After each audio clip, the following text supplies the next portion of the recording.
जो पाकिस्तान जिसके लिए मेरे बाप ने लाशों के बीच में छुप के मेरी माँ ने सफ़र किया था और लाहौर स्टेशन उतरे थे, ये वो पाकिस्तान नहीं है। पाकिस्तान में ना मसला ये है कि आपको मुकम्मल बात करने की आज़ादी नहीं है। सम टाइम जब कोई बंदा सच बोलता है तो फिर उसको उसके बहुत सारे नताइज भुगतने पड़ते हैं। और आज हम जहाँ पे खड़े हैं, आप अगर ये समझे कि जी अब कोई हम बेहतरी हो जाएगी, मैं आपको बता रहा हूँ कोई बेहतरी नहीं। मैं इमरान खान के साथ इसलिए खड़ा हूँ कि इमरान खान को मैं समझता हूँ कि वो पाकिस्तान की डेमोक्रेसी के लिए खड़ा हुआ है। मुशर्रफ साहब को वोट नहीं दिया था? नहीं, माफ़ी मांग ली ना, उसने गलती की थी और उसने माफ़ी मांगी। इस्टेब्लिशमेंट क्यों नहीं इकरार करती कि माजी में उन लोगों से गलतियाँ हुई हैं? सियासतदानों पे क्यों डाल देते हैं हम? अगर इस्टेब्लिशमेंट इकरार नहीं करती तो फिर तो इससे बड़ा झूठ कोई नहीं। ट्रंप ने इमरान खान कार्ड खेला। इंटरनेशनल इस्टेब्लिशमेंट को भी पता था कि आगे जाके क्या होने जा रहा है। जो आप क्लेम कर रहे हैं इमरान खान साहब के हवाले से थोड़ा फार फेच्ड नहीं है? मतलब कि कॉन्स्पिरेसी थ्योरिस्ट अगर वैसी बात करें तो ठीक है, मतलब इसको सब्जेक्टिव लेंस से तो आप देख सकते हैं, ऑब्जेक्टिवली इसको आप कैसे साबित करेंगे?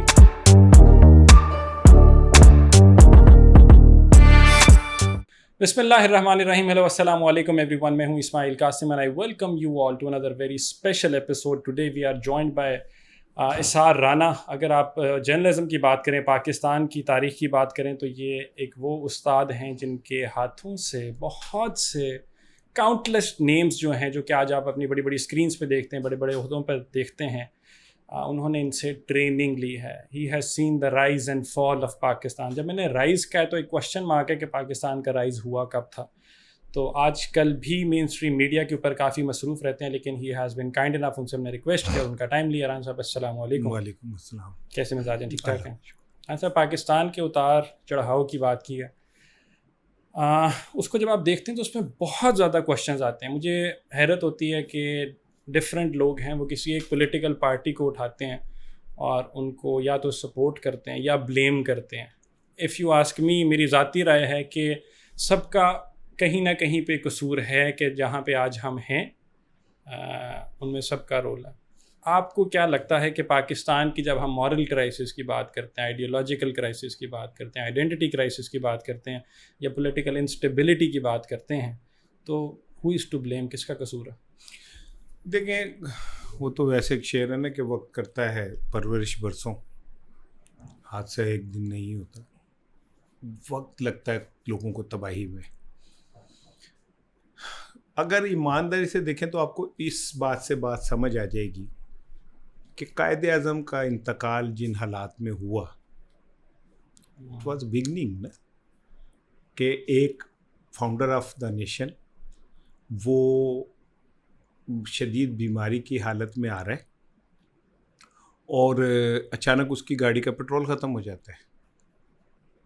उसके साथ एम्बुलेंस भी कोई नहीं है, डॉक्टर का अमला भी नहीं है, एक शदीद बीमार शख्स के साथ जो उस मुल्क का फाउंडर है। और फिर गाड़ी कई देर सड़क के किनारे खड़ी रहती है। तो आपको ये अजीब सा नहीं लग रही सारी बात? तो जब कायदे आज़म से ये चीज़ शुरू होती है तो ये समझ आ जानी चाहिए। मैंने 2006 में किताब लिखी, उसका उन्वान था जब पाकिस्तान वापस मिलेगा। जब पाकिस्तान वापस मिलेगा? हाँ। तो मैं आई डू बिलीव कि पाकिस्तान तो मुझे मिला ही नहीं। ऐसे ही जो पाकिस्तान जिसके लिए मेरे बाप ने लाशों के बीच में छुप के मेरी माँ ने सफ़र किया था और लाहौर स्टेशन उतरे थे, ये वो पाकिस्तान नहीं है जिसके लिए इतने लाखों लोगों ने कुर्बानियाँ दी थी। उस पाकिस्तान में जो मिलना था, उस पाकिस्तान में तो मेरे बच्चों ने भी उतना ही मोअज़्ज़िज़ होना था जितना बिलावल भुट्टो ने या मरियम नवाज शरीफ ने। तो पहले दिन से ही मुझे, जब मैं पाकिस्तान को स्टडी करता हूँ तो फील होता है कि गड़बड़ बहुत पहले से ही हो गई थी और कायदे आज़म की मौजूदगी में ही हो गई थी। बिल्कुल ऐसे ही। अच्छा, कायदे आज़म की मौजूदगी के अंदर गड़बड़ हो गई थी और आप आगाज़ जो पाकिस्तान की बुनियादों का खोखला होना है उसको लिंक करते हैं कायदे आज़म से। आपके ख्याल में रीज़न क्या होगी? सो बहुत से लोगों का, क्रिटिक्स का, हिस्टोरियंस को, उनका ये ख्याल है कि चूँकि पाकिस्तान की रियासत को एक सेकुलर लिबरल मॉडल की तर्ज पे चलना था, जो कि कायद का ख्वाब था, और इसको लोग डिसएग्री भी करते हैं इससे, लेकिन बहुत से लोग मानते हैं। वो क्यों मानते हैं? वो कहते हैं हमारी पहली कैबिनेट के अंदर हमें हिंदू भी नज़र आते हैं, हमारी पहली कैबिनेट में हमें अहमदी भी नज़र आते हैं, और बड़ी बड़ी इंपॉर्टेंट पोजीशंस पे फॉरेन मिनिस्टर हैं, लॉ मिनिस्टर हैं। तो उसके बाद चूँकि रियासत की जो बुनियाद थी वो बहुत रैपिड थी, उसमें इंस्टेबिलिटी थी, खोखलापन था, और लोगों को जोड़ना था, तो रूलिंग एलीट ने सोचा कि क्यों ना मज़हब का इस्तेमाल किया जाए। अब वो इस्तेमाल इस एतबार से हुआ कि उसका इवेंचुअली इस्तेहसाल होना शुरू हो गया, लेकिन कायद को भी शायद इसीलिए फिर साइड पे किया गया, और हम देखते हैं कि तारीख़ एक आगे चली। आपके ख़्याल में इसका कितना फैक्टर है कि पाकिस्तान को जोड़ने के लिए जो मज़हब का इस्तेहसाल किया गया, बाद में ज़ुबान का भी इस्तेमाल किया गया, लेकिन वो तो फेल कर गया ना, और 1971 में हमें नज़र आ गया कि आपकी गलती थी, लेकिन मज़हब वाला एक्सपेरिमेंट तो अभी तक चल रहा है। मेरी राय में ना, जो इंटरनेशनल इस्टेब्लिशमेंट्स है ना, वो बहुत बड़े हॉल जो लोगों के होते हैं ना, उन्हें कंट्रोल करने के लिए 3 टूल इस्तेमाल करती है। एक मज़हब, एक अदालत, ठीक है, और एक जिसे कहना चाहिए कि वहाँ के सहाफ़ी। इनके ऊपर भी एक और होता है जो इन तीनों को कंट्रोल करता है, ठीक है। तो खाली मज़हब का मसला नहीं है इन तीनों के, और हम एस्टैब्लिशमेंट की बात कर रहे हैं या रूलिंग एलीट की? जी, ठीक है, ठीक है ना। रूलिंग एलीट जो एस्टैब्लिशमेंट है, फिर वो आगे से जागीरदारों को सपोर्ट करती है। रूलिंग वो जो होती है वही फिर आगे जो है उन लोगों को थोड़ा सा प्रमोट करती है जो खुद जाल में फंसते चले जाएं। तो खाली मज़हब का मसला नहीं है, ठीक है। और दूसरी चीज़ ये कि समहाउ मुझे ऐसा फील होता है कि पाकिस्तान में ना मसला ये है कि आप को मुकम्मल बात करने की आज़ादी नहीं है, ठीक है। सम टाइम जब कोई बंदा सच बोलता है तो फिर उसको उसके बहुत सारे नताइज भुगतने पड़ते हैं, क्योंकि हम वो कौम नहीं, हमारे डीएनए में बर्दाश्त, बात को सुनना, मुखालिफ फ़लसफ़े को बर्दाश्त करना, ये हमारे डीएनए का हिस्सा नहीं है, ठीक है। तो यहाँ पे बहुत सारी बातें कहते कहते लोग रुक जाते हैं। अदरवाइज़ मुझे ऐसा लगता है कि जैसे बस ये जब पाकिस्तान बना तो वो बनना था बस, हाँ, लेकिन आगे आइडिया प्लान कोई नहीं था कि इसको चलाना। अगर आपने इसे समझना हो तो अबुल कलाम आज़ाद के पेशन गोइयाँ सुन पढ़ लें आप, ठीक है, जो उन्होंने पाकिस्तान बनने से पहले की थी। आप हैरान हो जाएंगे कि 100% जो पेशन गोइयाँ थी एग्जैक्ट वैसे ही हुआ है पाकिस्तान में, जो जो उन्होंने कहा, क्योंकि दीवार पे लिखा नजर आ रहा था कि यहाँ पे ये भी होगा, ये भी होगा, ऐसा भी होगा, ऐसा भी होगा, और फिर वो होता चला गया। और आज हम जहाँ पे खड़े हैं, आप अगर ये समझे कि जी अब कोई हम बेहतरी हो जाएगी, मैं आपको बता रहा हूँ कोई बेहतरी नहीं होगी। बेहतरी की अभी ख्वाहिश करना तो एक थोड़ा सा फार फेस्ट आइडिया लगता है, स्पेशली कंसिडरिंग कि अदलिया को हमने वैसे प्रैक्टिकली 26वीं 27वीं तरमीम के अंदर ख़त्म कर दिया। लॉ एंड ऑर्डर, लॉलेसनेस और बाकी गवर्नेंस के इश्यूज़ हैं, ये सारे के ऊपर हम आएंगे, लेकिन ग्रेजुअली आते हैं। तो अगर हम तारीख़ को पढ़ते हुए आ रहे हैं, उसके अंदर हमने इस्टेब्लिशमेंट का जिक्र किया, अयूब याहिया ज़िया का पीरियड्स हैं, ऑन रिकॉर्ड है कि इनका कितना कसूर था उसके अंदर। लेकिन अगर हम पॉलिटिकल पार्टीज़ को ऑन साइड पे देखें तो हम ये भी नहीं कह सकते कि वो उनको आप ब्लेम नहीं कर सकते। जिस तरह अगर हम इस्लामाइजेशन के लिए ज़िया को ब्लेम करते हैं, तो उसकी बुनियाद जो है हमें वो भुट्टो की सोच के अंदर भी, उनके मैंडेट के अंदर भी हमें कहीं ना कहीं पे नज़र आती है। जिस तरह मैं अक्सर कोट करता हूँ कि शमशाद अहमद साहब ने मेरे एक शो में सामने बैठे कहते कि मैं सफ़ीर था उस टाइम भुट्टो साहब का, जब इन्होंने शराब के नशे में आके कहा था कि हाँ शराब को बैन कर देना चाहिए पाकिस्तान में। तो कहते हैं सऊदी सफ़ीर साथ बैठे थे, वो मुस्कुराना शुरू हो गए थे, लेकिन मैं कुछ नहीं कर सकता था। क्यों? क्योंकि मेरा वज़ीर आज़म था। लेकिन वो रियासत की मुनाफ़कत की बात कर रहे थे। वही चीज़ हम आगे लेके आते हैं तो वोट को इज़्ज़त दो देने वाले मियाँ साहब की बात करें तो चार्टर ऑफ डेमोक्रेसी, मिसाक़ जमहूरियत को तोड़ने के अंदर उनका काफ़ी कलीदी किरदार है। वहीं से आगे हैं तो इमरान खान साहब की एक अपनी तारीख है जिसके अंदर रियासत मदीना का नारा तो लगा, लेकिन वही हिपोक्रेसी हमें उस रियासत में भी नज़र आई। तो यही 3 बड़े नाम नज़र आते हैं सियासत के। तो इस्टेब्लिशमेंट का रोल तो कोई डिनाई कर ही नहीं सकता कि वो किस हद तक उन्होंने मेडल किए पॉलिटिक्स के अंदर, इनको यूज़ किए, एक्सप्लॉइट किया, लेकिन सियासतदान हुए भी तो है ना। नहीं, मैंने कब कहा पाकिस्तान की तबाही में 5 जीम जो है ना वो बड़ा मैटर करते हैं। 5 जीम, ठीक है। जजेस, जनरल, जागीरदार, जमात इस्लामी टाइप मजहबी रियासत जमातें, ठीक है, जमात इस्लामी, ठीक है, और जर्नलिस्ट, ठीक है। ये 5 जीम हैं जिन्होंने पाकिस्तान की तबाही में अपना अपना हिस्सा डाला। जो नर्सरी पैदा की गई सियासतदानों की, वो जिस ग्राउंड में पैदा की गई, उस बंजर ग्राउंड से जमहूरियत के फूल नहीं खिल सकते,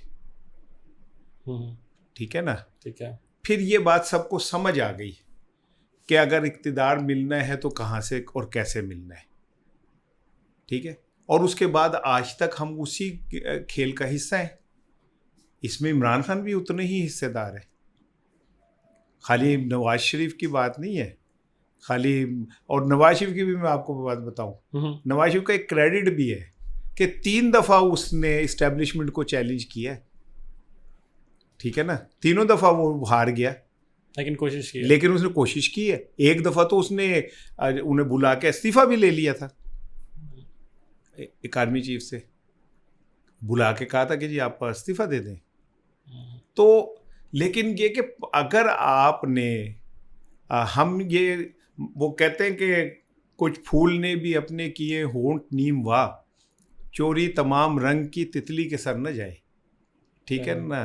तो फूल जब उस खिलता है और तितली उसका रस चूसती है तो रस तब चूसती है जब फूल उसे स्पेस दे देता है, वरना पॉसिबल ही नहीं है। लिहाजा ये कहना कि हम ये कहेंगे जी इस्टेब्लिशमेंट पाकिस्तान की जिम्मेदार, नो, इसके जिम्मेदार ये 5 जीम हैं जो मैंने आपको बता दिए, ठीक है। सहाफ़ियों ने क्या किया? सहाफ़ियों ने भी तो अपनी बोटी के लिए कौम का बकरा ज़िबा करवाया हर दफ़ा, ठीक है। और आज भी सहाफ़ी क्या कर रहे हैं?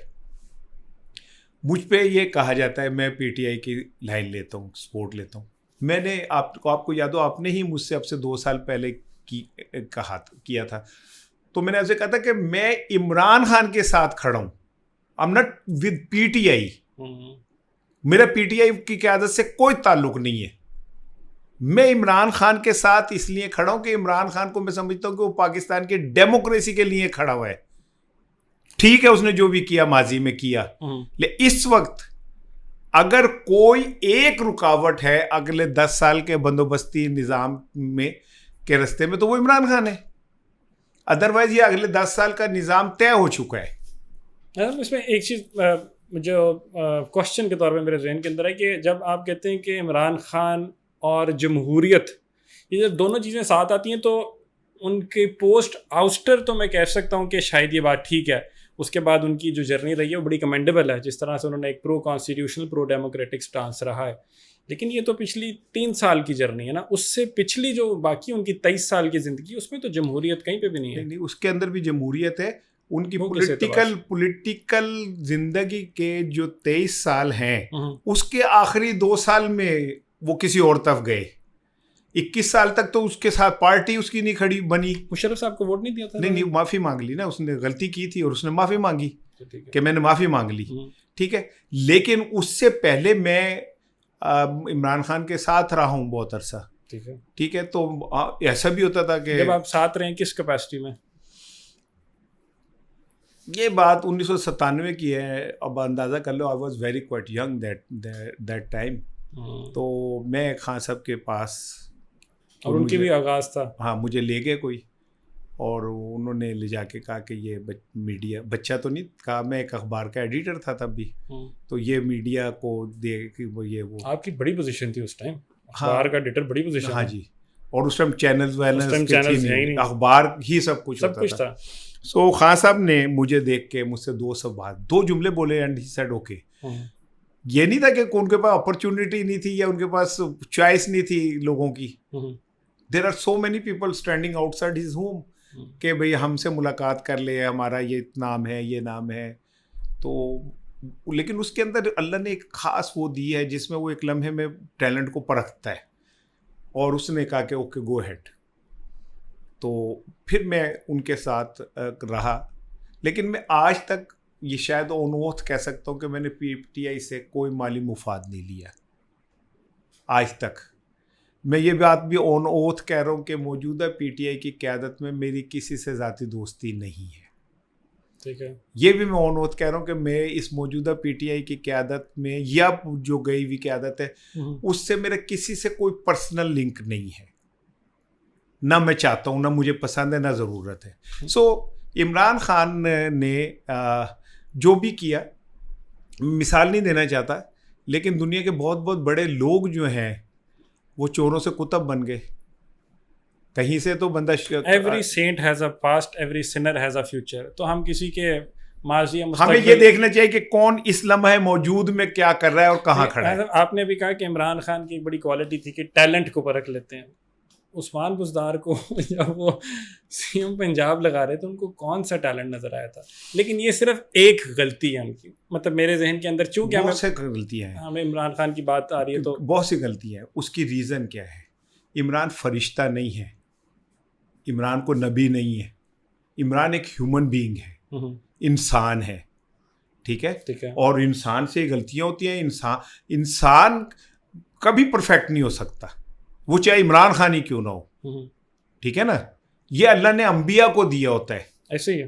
अंबिया को भी अल्लाह बाज़ जगह पे तंबीह करता है. अल्लाह बाज़ जगह पे उनको भी कहता है कि नहीं ऐसे नहीं ऐसे करना है, ऐसे नहीं ऐसे करना है, आपने ऐसा किया, गलत किया. ठीक है. लेकिन इसमें कोई शक नहीं है. हाँ, इस गलती की खूबसूरती क्या है, पाकिस्तान में कोई सोच ही नहीं सकता कि एक तोनसा के कहाँ से गांव का एक बंदा कौंसलर लेवल का पंजाब का वजीर आला बन सकता है. क्योंकि पंजाब का वजीर आला बनने का मतलब है पाकिस्तान का वजीर आज़म होना. पर नून लीग कैसे हुकूमत करती है? पंजाब उनके हाथ में होता है तो वो विफाक में वो सारा कुछ करते हैं. पंजाब ही पाकिस्तान है. ठीक है. आप लेकिन डिफेंड कर रहे हैं आप बुज़दार वाले डिसीजन को, तो गलती नहीं थी उनकी. नहीं, मैं तो अब जब आज देखता हूँ तो मुझे लगता है Buzdar was very innocent. Buzdar ने क्या किया? मैं बताता हूँ. इसके अंदर जो critics might be of the opinion कि वो इतने इनोसेंट थे कि हो सकता है उनके किरदार में कुछ इशू ना हो, लेकिन उनके इर्द गिर्द इतना कुछ होता रहा कि उनको पता ही नहीं था. तो आज जो इतना कुछ हो रहा है वो पता है किसी को? बिल्कुल 100% आप दुरुस्त. नंबर 1. नंबर 2, मेरा एक बड़ा सिंपल क्वेश्चन है. बुज़दार ने गोगी के साथ मिलकर बड़ी करप्शन की, यही है ना उस पर एलिगेशन. उन्होंने ट्रांसफ़र पोस्टिंग पे पैसे लिए. ये वो एक तो इतना छोटा आदमी था कि ट्रांसफ़र पोस्टिंग के पैसे लिए. और यहाँ भाई लोग पता नहीं किस लेवल की करप्शन कर रहे होते हैं. अच्छा ओके, मैंने मान लिया आपकी बात. तो बुज़दार यहाँ है, उस पर पर्चे क्यों नहीं करते? उस करप्शन के ऊपर उसे नैब गिरफ्तार क्यों नहीं करती? उसको अदालतों में क्यों नहीं घसीटा जाता? जबकि गवर्नर जो था उस वक्त का, उसका कहते हैं शोल्डर हो गए, फ्रोजन हो गए. ठीक है. दाढ़ी इतनी रख ली है उसने. तो बुज़दार पे कोई केस क्यों नहीं बनता? तो ये मुझे तो ऐसा लगता है कि ये जो रोलार्ड साहब ने डाला हुआ था कि बुज़दार इमरान खान का आदमी, मुझे तो लगता है किसी और का आदमी था. बुज़दार एस्टैब्लिशमेंट का लगाया हुआ था. तो फिर आज क्यों नहीं उस पर कोई मुकदमे होते? तो कहते हैं जनरल बाजवा के साथ इशू ये था कि बुज़दार को नहीं लगाना. वो कहते थे अलीम खान साहब की फेवर आते थे.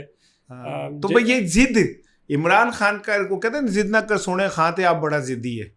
कुछ चीज़ें जिद में भी की उसने. सियासतदान को जिद्दी नहीं होना चाहिए. लेकिन ये बनता नहीं था. पंजाब इतना बड़ा सूबा था, पूरी पीटीआई की क़यादत अभी कहती. सुन लेना मेरी बात, सुन ले. उसके किए हुए प्रोजेक्ट ही तो आज हम चला रहे हैं. क्या उनको तो हम वो नए नाम के साथ शुरू कर रहे हैं? इस हुकूमत ने जितने प्रोजेक्ट शुरू किए हैं वो सारे वही हैं जो बुज़दार के दौर में अप्रूव हुए थे. कोई एक नया बता दें जो इन्होंने किया है. नौजवानों को कर्जा बुज़दार के दौर में फ़ाइनल हुआ. हेलीकॉप्टर एम्बुलेंस बुज़दार के दौर में फ़ाइनल हुई. यू जस्ट नेम, नए मकान घर बुज़दार के दौर में फ़ाइनल हुए. क्या कहते हैं, यूथ का मैंने आपको बता दिया. डॉक्टर हॉस्पिटल्स की मेडिसिन और ये वो सारा बुज़दार के दौर में फ़ाइनल हुआ. हेल्थ कार्ड बुज़दार के दौर में फ़ाइनल हुआ. इन्होंने क्या नई इख्तरा की मुझे आके, उसी के बनाए हुए अगर वो इतना ही नैला था तो कुछ और कर लेते ये, और फिर वो इतना ही करप्ट था तो आज गिरफ्तार कर लें उसे गिरफ्तार क्यों नहीं करते? मेरा मुतालबा है कि बुज़दार बहुत करप्ट आदमी था, उसने गोगी के साथ मिलकर बहुत करप्शन की है। मैं मुतालबा करता हूं कि उसे गिरफ्तार किया जाए, उसे सजा दी जाए, उसे अदालत में लाया जाए, उसे नैब के केसेस में फंसा, उसे क्यों नहीं लाते? Why he is a holy cow. Allah न करे आपके इस क्लिप की वजह से उन पे केस अल्लाह करे हो जाए, लेकिन नहीं होगा। अच्छा, नहीं होगा। लोग अपने प्यारे बच्चों को सजाएं नहीं देते। अच्छा, interesting way to look at it, very interesting. लेकिन अपने बच्चों को सजाएं तो अक्सर दे दी जाती है, तो वैसा नहीं है। नहीं, वो बांदरी देती है, जब उसके पैर जलते हैं तो वो अपने बच्चों को नीचे दे देती है, रियासत नहीं करती ऐसा। खान साहब वाला केस मेरे ज़हन में आया। खान साहब वाले 2018 के बाद से 2022 के अंदर या तो रियासत बांध रही है या नहीं, मैं नहीं कहता, मैं इसलिए नहीं कह रहा कि बांदरी ना माइंड कर जाए, ठीक है ना, उसकी भी अपनी एक वो है ना, क्या कहते हैं, मैं किसी से कैसे मिला दूं, लेकिन इतनी होनी नहीं चाहिए वैसे, अगर आप माइंड करें तो ना करें। हाँ, लेकिन मैं ये समझता हूँ कि हम जब इमरान खान के दौर के को कहते हैं ना, तो आज कंपेयर कर लेते हैं 4.5 साल में पाकिस्तान कहाँ से कहाँ चला गया। डॉलर 180 से 300 पे चला गया, 2.25 पे, ठीक है। पेट्रोल 150 से 300 पे चला गया। बिजली का यूनिट 15-17 रुपए से 70-80 रुपए पे चला गया। उस टाइम $25 बिलियन क्या नाम है आपके पास थे रिजर्व्स, आप 17 पे चले गए। क्या हुआ 4.5 साल में? उसके तो 2 साल कोविड खा गई थी, 2 साल। तो अगर कंपैरिजन ना करें इमरान खान के टेन्योर का मौजूदा टेन्योर से या पिछले 3-4 सालों का, इटसेल्फ अगर आप देखते हैं खान साहब के टेन्योर को, तो वो ठीक था, सेटिस्फाइड थे आप उससे? बिल्कुल, मैं उससे नहीं कह रहा। एक आधी चीज कोट करना चाहूंगा, क्योंकि इन्फ्लेशन जो थी वो 4.8 से 2018 में 14% तक चली गई थी, अप्रैल 2022 तक। पब्लिक डेट की बात करते हैं तो वो 4 सालों में 77% का उसके अंदर इंक्रीज था जाके। 4 फाइनेंस मिनिस्टर्स के बावजूद भी ओवरऑल जो देखते हैं कि आप IMF क्राइसिस या इकोनॉमिक क्राइसिस नहीं सॉर्ट आउट हुआ था। IMF वाला एक इशू ये कहता है कि उनकी बड़ी चीप शॉट थी, जो गलत हरकत थी कि IMF ने 10 रुपये लेवी फ्यूल पे बढ़ाने का कहा था। इमरान खान साहब ने वो बढ़ाने के बजाय जाते टाइम, चूँकि पता था कि नो कॉन्फिडेंस आ रहा है, तो 10 रुपये घटा दिया था। अब चूँकि आप IMF के उसके अंदर थे, पैकेज के अंदर थे, तो कुछ शराइत थी जो कि माननी थी, जो कि लोकल पॉलिटिक्स से शायद बड़ी होनी चाहिए। मैं कतन ये इस सारी बहस का मतलब ये नहीं कि मौजूदा हालिया निज़ाम जो है वो बेहतर है। क्योंकि अभी आप अनएम्प्लॉयमेंट रेट की बात करें तो वो 21 साल तारीख की हाईएस्ट होगी। इन्फ्लेशन भी देख लिया आपने किस एतबार से गई है। अगर आप बिलो पॉवर्टी लाइन रेशो की प्रेजेंटली देख लें तो वो 40% से ज़्यादा की वो रेशो है जो कि 800 रुपये से कम कमा के घर लेके जाते हैं। तो मैं इमरान खान की अगर बात कर रहा हूँ तो उसका कतन मतलब नहीं कि हम इनको सपोर्ट करें, क्योंकि इनका तो अल्लाह ही हाफिज़ रहा है पिछले 2-3 दहाइयों में। गवर्नेंस की आप बात कर ही नहीं सकते। आप पंजाब की करप्शन के बाजार को डिफेंड अगर आप कर सकते हैं तो मेरा नहीं ख्याल कि कोई भी उठ के PMLN की मुबैना तौर पर जो मौजूदा करप्शन की लोग बातें करते हैं, शाहिद खान अब्बासी साहब मेरे पास आए, उन्होंने कहा, हमारे पास मिफ्ता साहब थे, ये सारे गुफ्तगू करते हैं कि किस तरह मॉडल ही चेंज कर दिया करप्शन का। तो कंपैरिजन का मतलब ये नहीं कि हम इनको डिफेंड कर रहे हैं, हम सिर्फ कह रहे हैं कि अगर ये सोल्यूशन नहीं है तो शायद वो सोल्यूशन भी नहीं है। उनके पास भी इकोनॉमिक प्लान नहीं है। नहीं, मैंने तो ये कहा कि 2 साल कोविड आए किसी भी हुकूमत के उस वक्त, क्योंकि आप इसको ज़्यादा समझते हैं कि अमेरिका जैसी इकॉनमी हिल के रह गई थी, पूरी दुनिया की इकॉनमी हिल के रह गई थी। मुझे याद है अमेरिका ने कितने $1 ट्रिलियन का बेल आउट पैकेज दिया था अपनी आवाम के लिए, ठीक है। तो दुनिया के अंदर ने माना था कि जो कोविड का बेहतरीन डिज़ाइन इमरान खान ने दिया है, ऐसे ही उसको तस्लीम किया था, ऐसे सबने बहुत अप्रिशिएट किया था। तो अगर वो कोविड 2 साल ना आते और उस कोविड के बाद भी जबकि दुनिया की इकोनॉमी हिल गई थी, उसने अगर अपनी इकोनॉमी को गिरने नहीं दिया था तो छोटा कारनामा नहीं है। ग्रोथ रेट हमारा जो था वो 5.7 तक था, जो अब 1.2 या 2 अराउंड 2 है, ठीक है ना। 4.5 साल में 4 पॉइंट आपने घुमाए हैं अपने ग्रोथ रेट के, शरह-नमू के, ठीक है। तो अगर कोई शख्स उसको बैलेंस रखता है और इसके बावजूद गुर्बत थी, मैं कब कह रहा हूँ नहीं थी, ठीक है, लेकिन बेबरकती नहीं थी। मैं आज तो सब्जेक्टिव बात हुई ना कि बेबरकती नहीं, इसका रीज़न सुन ले। देखिए, मैं वो सहाफ़ी नहीं हूँ जिसके ताल्लुकात बहुत ऊपर हों और वो कहे कि मुझे उन्होंने कहा है कि आप डन एंड डस्टेड कह दें, या मुझे उन्होंने कहा कि जी मुझसे कि तेरी ऐसी की तैसी, या कोई इस तरह की, मैं उन सहाफ़ियों में से नहीं हूँ। मेरा सोर्स कौन है? मेरा सोर्स है वो सिकंजवी लगाने वाला बाहर जो बैठा हुआ है। मेरा सोर्स वो है जो वो तरबूज बेच रहा है। मेरा सोर्स वो है जो गोश्त बेचने वाला है। मेरा सोर्स वो है। मैं उनसे बात करके अपनी एक राय बनाता हूँ। ऐसे एजेंट्स, हाँ, जो मैं आई एम द नहीं ऐसे एजेंट्स नहीं, अक्सर लोग कहते हैं कि तरबूज वाले ये वाले बैठे हैं, इनको कहते हैं ऐसे एजेंट्स हैं। ISI को इस लेवल पे आने की क्या जरूरत है? अक्सर लोग उन्हें बोनाफाइड सहाफी मैसर हैं यार। सही कह रहे हैं, बिल्कुल सही ठीक कह है रहे ना, हैं, तो उन्हें क्या तरबूज वाले की करनी है? यहाँ पे बिल्कुल सही कह रहे हैं, हाँ, बिल्कुल सही कह ऐसे रहे ऐसे सहाफी मौजूद हैं भाई जो फखर से बताते हैं कि जी हम यूं हैं। ठीक है, और कोई खबर हो तो कहते हैं खुदा ना खास्ता। हाँ, खुदा ना खास्ता, मैंने भी ट्वीट किया हुआ है खुदा ना खास्ता को। अच्छा, फिर ठीक है। तो बात ये कि मैं तो उनसे बात करता हूँ। मेरे घर में जो काम करने वाली आती है मैं तो उससे बात करता हूँ। जब वो मुझे कोई चीज बताती है ना, तो मुझे यकीन होता है कि ये पाकिस्तान है। जब वो ये कहती है ना कि सर जी मैं ना बच्चे ਨੂੰ ਇਸ ਲਈ ਲੈ ਕੇ आई हैं कि पिछों में पखा नहीं चला सकती सा, बिल बनाना सी, तो फिर मुझे मैं कहता हूं कि पाकिस्तान कहाँ खड़ा है। मेरी नजर में पाकिस्तान के अशारिये ये लोग हैं। ये बाप आता कफन के पैसे नहीं होते, ठीक है ना, और उसी टाइम आपकी एक वजीर कह रही होती है कि लिया है भाई, फिर तुमने गुर्दे बेच के लिया है। नहीं, दैट वाज बैड, गलत, ठीक है ना, गलत स्टेटमेंट थी वो। सो मेरे लिए तो भाई जब मैं किसी मुआशरे को समझता हूं तो मैं उनके उन नुमाइंदा चेहरों को देखता हूं और उनसे अखज़ करता हूँ। सिंपल सी मेरी अगर हम लोगों को देखकर जो चेहरा है वो अखज़ करने की कोशिश कर रहे हैं और अंदाज़ा लगाने की कोशिश कर रहे हैं कि गवर्नेंस किस एतबार से जा रही है, निज़ाम किस एतबार से चल रहा है, तो आप डेवलपमेंट इंडिकेटर्स को देखते हैं। क्या वजह है कि पंजाब के डेवलपमेंट इंडिकेटर्स जो हैं वो KP से फिर बेहतर आ जाते हैं? यानी अगर हम वहाँ पे तो नहीं कह सकते ना कि हुकूमत कम थी, टाइम कम था, कोविड आ गया था, वहाँ पे तो हमारे पास 13 ऑनवर्ड्स आपको मेरा ख्याल है कोई 13वां-14वां साल आ गया उसके अंदर। अगर मैं लेकिन KP और पंजाब के इंडिकेटर्स अनएम्प्लॉयमेंट रेट की बात करूँ, उधर 9.6 है KP में, पंजाब में 7.3 है। लिटरेसी रेट पंजाब का 68 है, उधर का 58 है। इन्फ्लेशन जो है उधर 12.5 है, पंजाब में 10.5 है।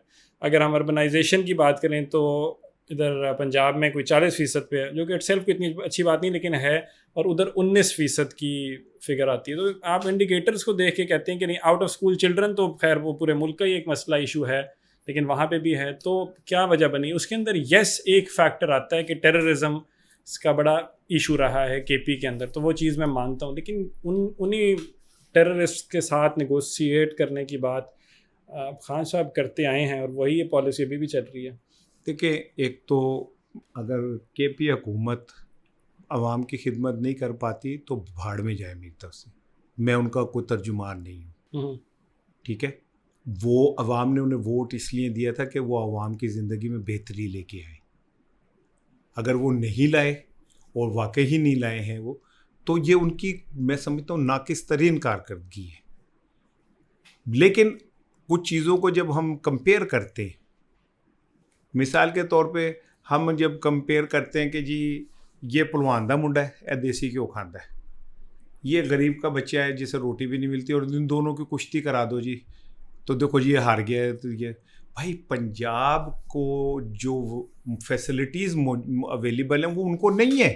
ठीक है, जायज़ बात है। ठीक है, दूसरे नंबर पे वो कई दहाइयों से दहशतगर्दी का शिकार हैं। वहाँ पे तो हालात सेटल हो ही नहीं हो पाए कभी भी। पंजाब में तो अल्हम्दुलिल्लाह, अल्लाह इसे नजर बद से बचाए, पंजाब एक पूरा मन सूबा है। फिर पंजाब पे जिस तरह वसाइल की बारिश होती है, जिस तरह पंजाब को हिस्से मिलते हैं वो उनको नहीं मिलते।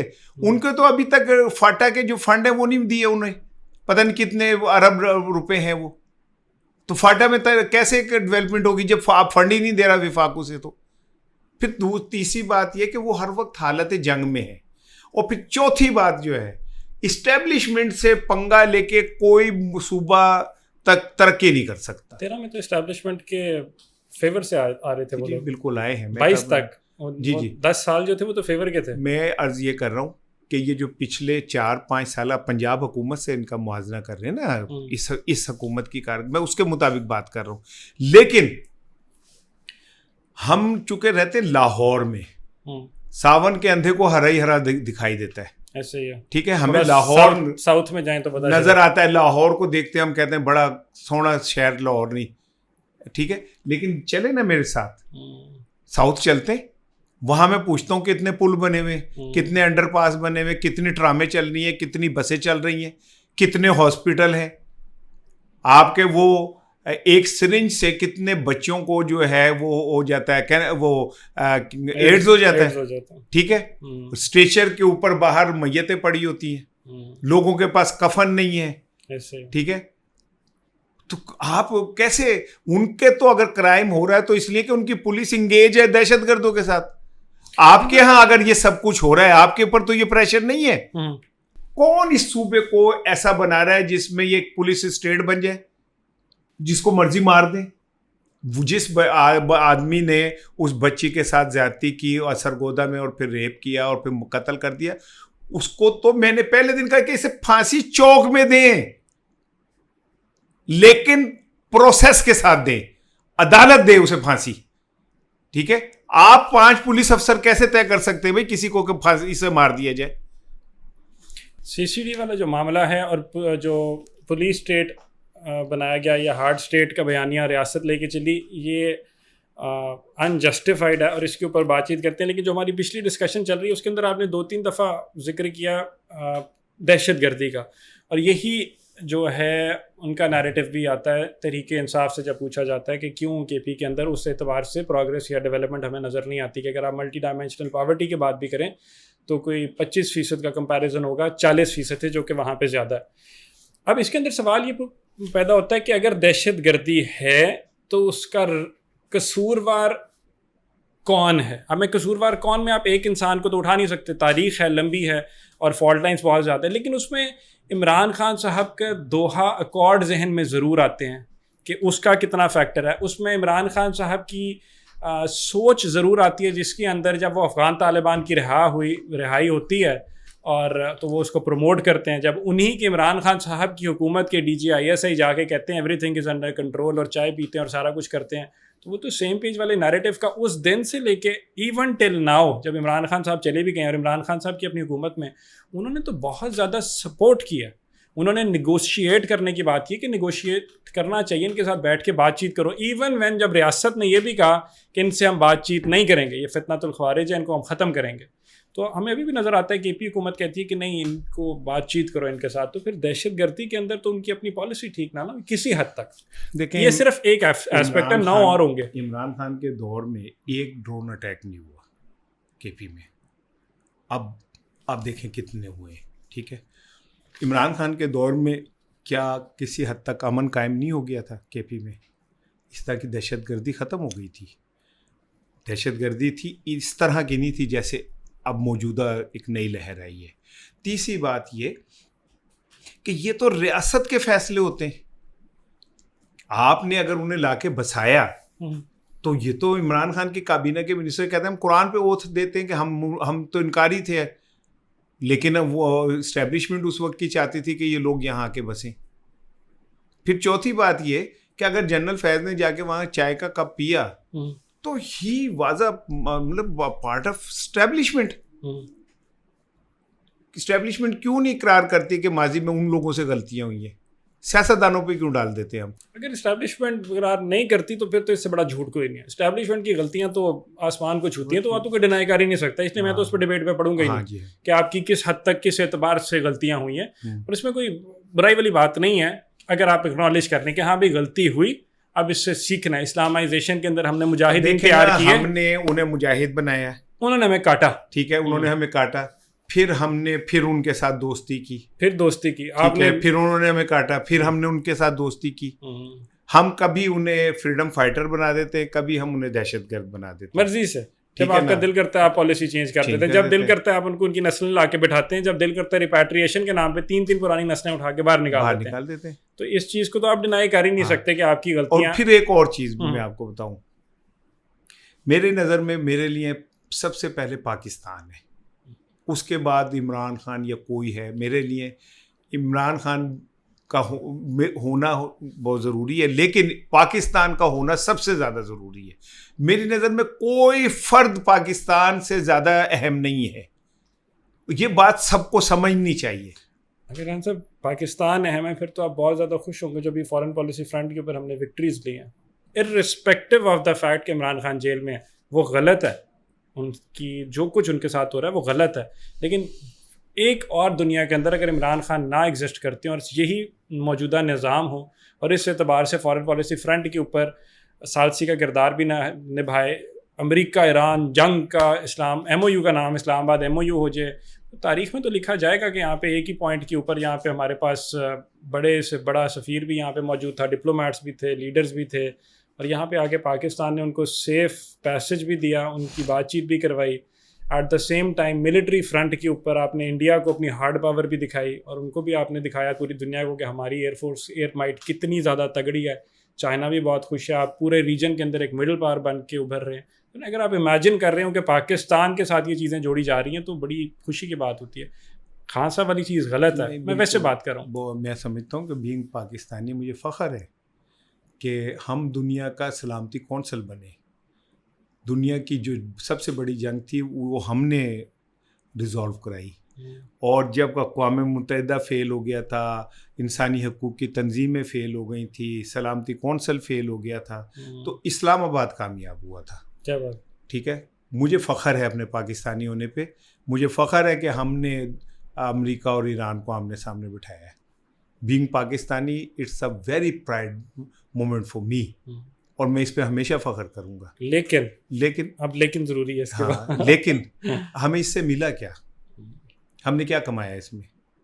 पैसे ईरान को मिल गए, इक्तिसादी पाबंदियाँ उसकी ख़त्म हो गई, दुनिया में उसका गलगला बुलंद हो गया। हमने क्या कमाया? हम तो भी सस्ता उनसे अपनी ईरान पाकिस्तान गैस पाइपलाइन के ऊपर काम करेंगे जो सैंक्शंस की वजह से करेंगे ना। पहले सैंक्शंस की वजह से हम नहीं कर सकते। नहीं, वही मैं कह रहा हूँ। हमने फौरी तौर पे क्या रिलीफ लिया? 400 रुपए का पेट्रोल बेच के लिया और $10 बिलियन अवाम की जेब से निकाल के लेवी के नाम पे ये रिलीफ लिया हमने। क्या फलाही रियासतों में अवाम की गला काट के पैसे इकट्ठे किए जाते हैं या अपना गला काट के अवाम को दिए जाते हैं? फलाही रियासत तो है ही नहीं हमारी। तो फिर ये कह दें, मान लें, इकरार कर लें इस बात को कि फलाही रियासत नहीं है, फिर ये ड्रामेबाजी ना करें। ठीक है, मैं 3 जगह काम करता हूँ, तीनों जगह टैक्स देता हूँ, मेरा कसूर क्या है भाई? मुझे टैक्स के जवाब में मुझे क्या देते हैं आप? मेरे बच्चों को बेरोजगारी, मुझे वो बिल जो मैं अदा नहीं कर सकता, मुझे वो माहौल जिसमें मैं सांस नहीं ले सकता, मुझे जवाब में क्या देते हैं? क्या पाकिस्तान ने इस सारी गेम के अंदर अपने इक्तिसादी मुआशी इंटरेस्ट जो हैं उनका ख्याल किया? हमने तो अमेरिका को खुश करने के लिए इस दौरान अमेरिका से जाके तेल खरीद के लेके आए। सऊदी अरब, कतर, बहरीन, ये वो छोड़ के हम अमेरिका के पास गए कि ये किसी तरह खुश हो जाए हमसे।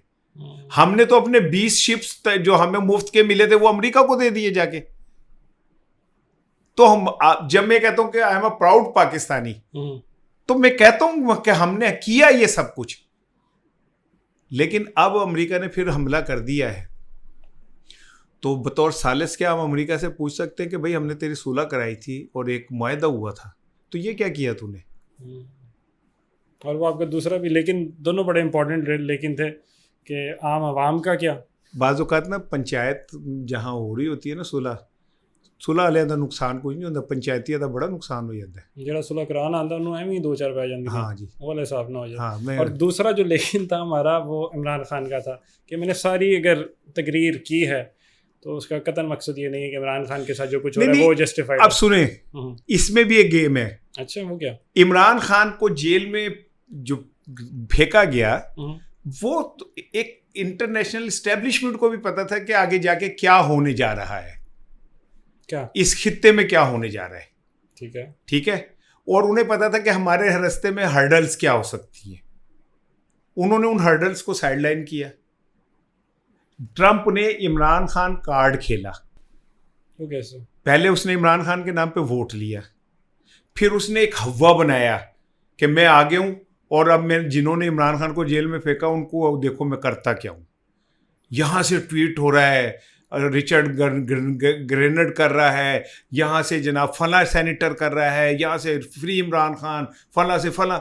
एक खौफ पैदा हो गया इस हुकूमत को कि यार हम तो फिर मारे गए।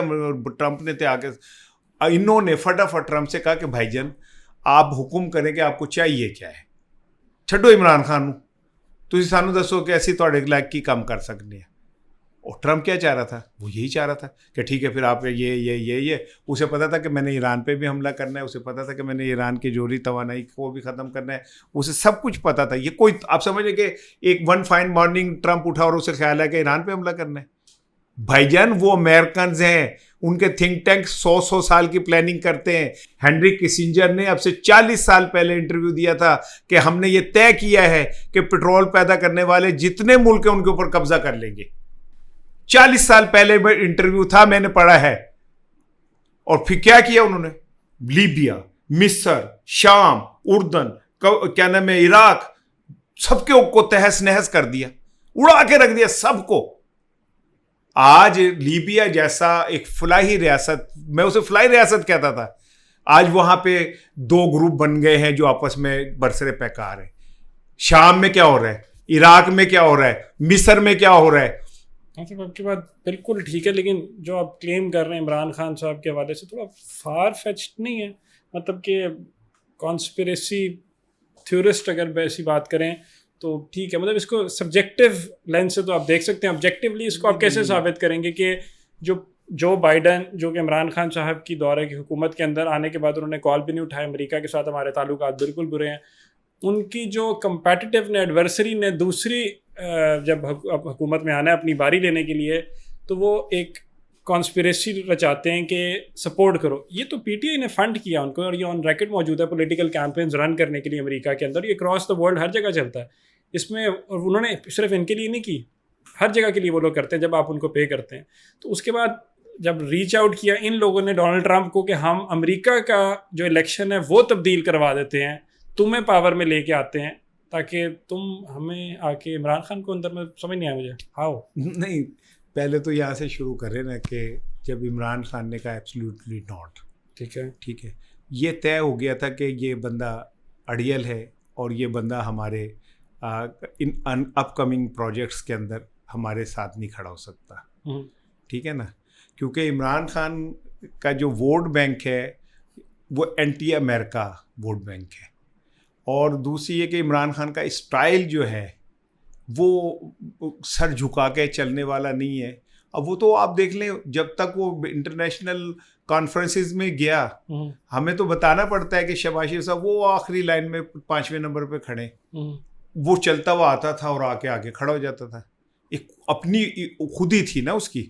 अच्छा, जो ट्रंप जब आया तो ट्रंप के मुझे लगता है कि उसको यही था कि Imran Khan is my friend और मैं ये वो, लेकिन जब उनके फैसला साज थिंक टैंक जो बैठे, जब उन्होंने इस रीजन के अंदर ईरान को यूँ करना है और ऐसा करना है वैसा करना है किया होगा, तो डेफिनेटली इमरान खान का एब्सोल्युटली नॉट और उसका रवैया उनके सामने आया है कि भाई ये बंदा हमें नहीं सूट कर सकता इस सारी गेम में। मोदी तो सूट करता था, मोदी उनका स्ट्रेटेजिक पार्टनर था। हाँ, तो फिर क्या जरूरत थी? तो वो मोदी, ईरान और पाकिस्तान यूं जुड़े हुए, ऐसे करके जुड़े हुए, इंडिया और ईरान नहीं जुड़े हुए, ठीक है, ईरान और अमेरिका पाकिस्तान ऐसे जुड़े हुए, ठीक है। हम लेकिन इंडिया और ईरान हमने ये भी देखा है कि वो आयरन ब्रदर्स के तौर पर भी उन्होंने रोल निभाया। मोदी साहब जब वहाँ पे गए थे खामनेई साहब के साथ, उन्होंने अपना बड़ा भाईचारा वहाँ पे दिखाया था। तो तहफ़ लेके चाबहार जो है, उन्होंने चाबहार इस्तेमाल करते थे, वो चाबहार पोर्ट, हाँ अच्छा जी, अपने पॉइंट, बल्कि उन्होंने वहां से दहशतगर्द ईरान से पाकिस्तान में आते थे जो हमने गिरफ्तार किए हैं। हमने उधर ईरान में बमबारी की, उन्होंने दोबारा क्लेम किया कि हम दहशतगर्दों पे हमला करें। तो हमारे हालात तो इस हद तक थे, बिल्कुल थे। मैं यही तो आपको बता रहा हूँ। इंडिया आसानी से जो चूज कर लेते ना, मोदी कर लेते हैं, उनको क्या जरूरत पड़ी थी कि पाकिस्तान या ट्रंप। लेकिन आप समझे नहीं, मैं जो बात कर रहा हूँ, पाकिस्तान ने इस जंग में कोई हिस्सा तो डालना नहीं था अमेरिका के साथ, कतन नहीं डालना था, ना पाकिस्तान का कोई ऐसा इरादा था, ना पाकिस्तान कभी ऐसा करेगा, ठीक है। लेकिन जब जंग के बाद के हालात बने और अमेरिका को अंदाज़ा हुआ कि ये फायर बैक कर गई है हमारा, तो उन्हें ज़रूरत थी कुछ दोस्तों की जो उन्हें रेस्क्यू कर सके। और रेस्क्यू करने के लिए अपना कंधा दे सकें, ठीक है। मैं इतना ही कह सकता हूँ। रही मोदी की बात, तो आप समझते हैं मोदी अमेरिका का दुश्मन है या अमेरिका मोदी का दुश्मन है? बिल्कुल नहीं है, नॉट एट ऑल। वो तो स्ट्रेटेजिक पार्टनर्स थे। ये हाँ, तो बस अभी उन्होंने एक नया मुआहदा किया है, 6-8 महीने में थोड़ा सा हालात ऊपर ठीक है नीचे हुए ना। थे, लेकिन कोई इतना वो issue भी नहीं। ट्रम्प की चालाकियां हैं। वो जो हर दफा सुबह उठते कहता है क्या नाम है, 8 फैंटास्टिक क्या नाम है फाइटर, और ये वो भी उसकी स्ट्रेटेजिक मूव्स हैं। वो रोज जो आठ के कहता है 8 तैयारे गिरा दिए, 8 तैयारे गिरा दिए, वो भी वो तुझे चला ना समझो। ऐसे ही है, 100% आप बिल्कुल ठीक कह रहे हैं। अच्छा, हमने इमरान खान साहब की फॉरेन पॉलिसी की विक्ट्री की भी बात की कि जब वो चलते थे उनमें खुद ही बहुत थी, तो वो बहुत अच्छा लगता था। क्रिटिक्स इसके बरक्स बात करते हैं। वो कहते हैं इमरान खान साहब की उस खुदी की वजह से ही, जिसकी सियासत में या फॉरेन पॉलिसी में जगह नहीं होती, उसके अंदर ताल्लुकात ख़राब हुए। सऊदीया नाराज़ हुआ, चाइना नाराज़ हुआ, CPEC तक तबाह हुआ। ये वाली बातें वो लोग करते हैं। और जो फॉरेन पॉलिसी की विक्ट्री है, वो जनरल बाजवा जो कहते थे, वो तो मेरा कमाल है सारा, इनका नहीं। आपकी बात बिल्कुल ठीक है, ऐसे ही है। क्योंकि इन मुनाफिक मुस्लिम हुक्मरानों में किसी खुदी वाले शख्स की ज़रूरत नहीं है। ये वो हुक्मरान हैं जिन्हें ट्रंप कहता है कि ये मेरे पीठ चाटते हैं, ऐसे, ठीक है। इनकी औकात इतनी है, बदकिस्मती से, ठीक है, इनकी औकात इतनी है। इनमें एक शख्स सर उठा के खड़ा होके चले, ये कैसे कबूल कर सकते? इन्हें तो अपनी बादशाहत खतरे में नजर आई कि इस्लामी दुनिया के मामे हम हैं। एक बंदा ऐसा आ गया है जो आके खड़ा होकर खुद ही से खड़ा हो जाता है। इस्राएली वजीर आजम आता है, टांग पे टांग लगा खड़ा रख के बैठा रहता है। अभी परसों सुन रहे इस्राएली वजीर आजम का इंटरव्यू, उन्होंने कहा ये मुस्लिम हुक्मरान गालियां देते हैं और हम मुझे फ़ोन करके कहते हैं कि यार हम अपनी आवाम की वजह से मजबूर हैं, ठीक है। तो वो तो उसकी मौजूदगी में टांग पे टांग रख के बैठ जाता था और खड़ा भी नहीं होता था। ये वो मुनाफिक चेहरे हैं मुस्लिम हुक्मरानों के, जिन्हें ईरान ने और इमरान ने नंगा किया है। ईरान ने इन सब चेहरों को नंगा कर दिया कि इनकी असल हकीकतें ये हैं, इनकी औकात ये है कि ये एक इस्लामी मुल्क को तबाह करने के लिए अमेरिका को अड्डे देते हैं, और जब मैं जवाबी हमला करता हूं इसराइल के ऊपर तो ये रास्ते में इंटरसेप्ट कर लेते हैं। बदकिस्मती से, ठीक है ना।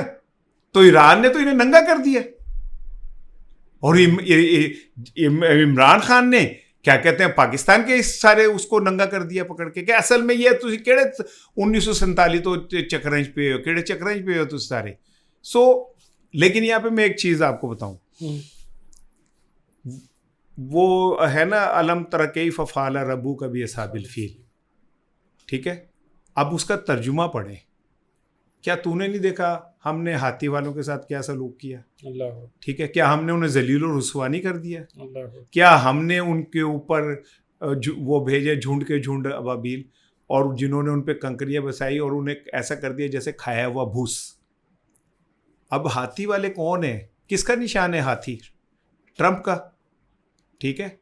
क्या उसका तकब्बुर जो है अब्राहा के हाथियों वाले के मालिकों जैसा नहीं था? क्या कहते हैं, ईरान ने अपने छोटे छोटे मिसाइलों से इनका बेड़ा गर्क नहीं कर दिया? इनके वो पता नहीं कौन कौन से तैयारे स्टीलथ के क्या और क्या क्या, वो कहते हैं हमें समझ ही नहीं आ रही थी कि ये हो क्या रहा है हमारे साथ। छोटे छोटे कुछ चीज़ें जेल की तरह आती थी, वो जहाज मेरा उसमें फंस गया, मुझे पता ही नहीं चला। हेलीकॉप्टर, उसको सुन ले बयान, खुद ये हैरान है कि हुआ क्या हमारे साथ, क्या ये जलील और रुसवा नहीं हुए? एक बात मैं समझा इस सारी गेम से, वो ये है कि अगर आपका तकवा मजबूत है, अगर आपको सर उठा के चलने की आदत है और उसकी कीमत देने को तैयार हैं, तो आखिरी फतह आपको ही मिलनी है।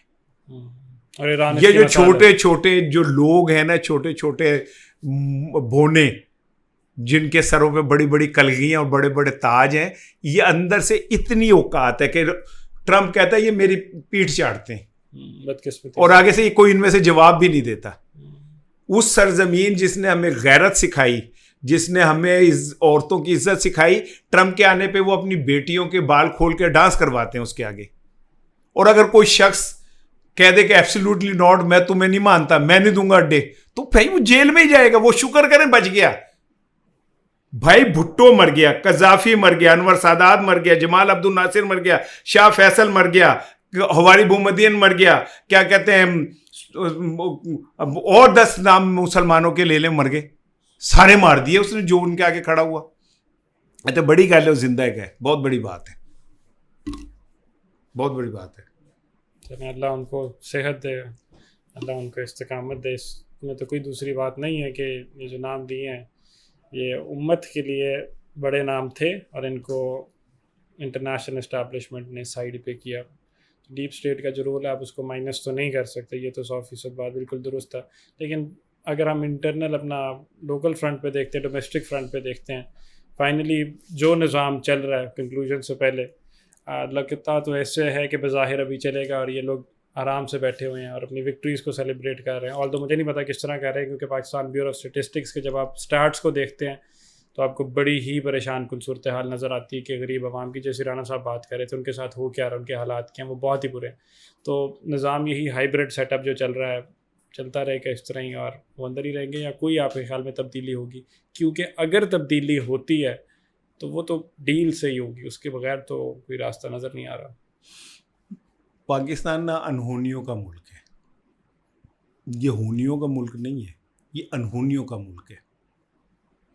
जिस शख्स को सुप्रीम कोर्ट मुत्तफ़िका फ़ैसले से कहती है ये ख़यानत की है, ख़ाइन है, सादिक और रमीमी नहीं है, उसी शख्स को सुप्रीम कोर्ट कुछ अरसे बाद बायोमेट्रिक घर पहुँचा के कहती है कि आप करके दें, और एक यक जुम्बिश कलम उसके सारे गुनाह माफ़ हो जाते हैं। यहाँ पे कभी किसी चीज़ का कुछ पता नहीं चलता, कब क्या हो जाए कोई पता नहीं है। और मेरा ये फर्म बिलीव है कि एक स्क्रिप्ट हम लिखते हैं, एक ऊपर बैठा हुआ लिखता है, होना वो होता है जो ऊपर बैठा हुआ लिख रहा होता है। आप ये बताएं कि इस सारी लड़ाई में 4.5 साल में इमरान खान की पॉपुलरिटी कम हुई या बढ़ी? बड़ी है। उसकी इज्जत कम हुई या बढ़ी? बड़ी है। बैनुल अक़वामी तौर पे उसे एक बड़ा लीडर माना गया या कम छोटा लीडर माना गया? बैनुल अक़वामी तौर पे शायद सवालिया निशान है। नहीं, मैं हुक्मरानों की नहीं बात कर रहा, मैं उनको तो किसी खाते में ही नहीं गिनता, उनकी तो औकात ही कोई। जनरल मैसेज बिल्कुल सपोर्ट बड़ी है, ठीक है ना। मैं उन्हें क्या समझूं, उन हुक्मरानों को, उनकी क्या हैसियत है? ठीक है, जनरल मैसेज पूरी दुनिया, all over the world Imran Khan एक हीरो के तौर पे आया कि नहीं आया सामने, तो उसका क्या किया? वो तो अपनी लेगेसी की जंग लड़ रहा है। मरना सबने है, उसे भी पता है उसने मरना है। यकीन करें, मेरा दिल कहता है कि वो कैसे सोचता है, उसे पता है मैंने मर जाना है, कोई शख्स दुनिया में नहीं रह सकता। लेकिन बुल्ले शाह सा मरना ना ही, 2 रुपया कोई और। फिर कुछ लोग ऐसे होते हैं जो बदनी तौर पे ख़त्म हो जाते हैं, रूहानी तौर पे कभी नहीं ख़त्म होते। वो हमेशा ज़िंदा रहते हैं, हिस्ट्री में ज़िंदा रहते हैं, और इमरान खान हिस्ट्री में ज़िंदा रहेगा, याद रखिएगा। आप इसको मार सकते हैं, उसकी कब्र के अंदर तेज़ाब फेंक के, गंदक फेंक के, और आप उसकी हड्डियाँ भी ख़त्म कर सकते हैं ताकि DNA ना हो, उसकी रूह को नहीं ख़त्म कर सकते। उसकी रूह इस पाकिस्तान की तीसरी नस्ल जेनजी से नीचे जो है ना, उनमें भी आ गई है। बिल्कुल ठीक है, आपकी बातें सारी। मैं कंक्लूजन करना चाह रहा था ना, लेकिन मैं रुका हूँ, क्योंकि जब आप इस तरह प्रेजेंट करते हैं ना तो मेरे माइंड में एक इमेज आया कि जैसे कोई बड़ा वलीउल्लाह, लेकिन मेरे ज़हन में साथ ही ये भी आया कि इंटरनेशनल ऑर्गेनाइजेशंस ने इमरान खान को प्रेस फ्रीडम का प्रेडेटर करार दिया था अपने दौर के अंदर, और जो प्रेस फ्रीडम इंडेक्स के ऊपर हमारा कोई 150 से ऊपर का नंबर था खान साहब के दौर के अंदर। मतीउल्लाह जान, असद तूर, मुझे वो लोग भी याद आ गए, वो भी हमारे दोस्त हैं, बाबा हमारे भाई हैं। मुझे याद है कि खान साहब की भी गलतियां हैं। मैं कब कह रहा हूँ कि वो फरिश्ता है भाई, मैं तो नहीं कह रहा, वो इंसान है, उससे गलतियां उसके साथ जी। वो बड़ा हुसन चारों पासे, वो एडा सोना मैं हुआ तो मैं उधर को बहुता काम पा दिया भाई। जहां बेरी होगी वहीं पत्थर आएंगे। वो कोई खूबसूरत है, एक उसकी क्रिज्मा है पर्सनालिटी का, बैनुल अक़वामी उसका एक ओरा है, वर्ल्ड कप जीता हुआ है, वो दुनिया के कामयाब तरीन कप्तानों में से है। वो जनाब एक फिलैंथ्रोपिस्ट है, तो उसने कमाल करके एक ऐसा हॉस्पिटल बना दिया जिसके मुतालिक माहिरीन कहते थे बन ही नहीं सकता, ठीक है ना। तो यार उससे लोग मुतासिर नहीं होंगे तो किससे होंगे?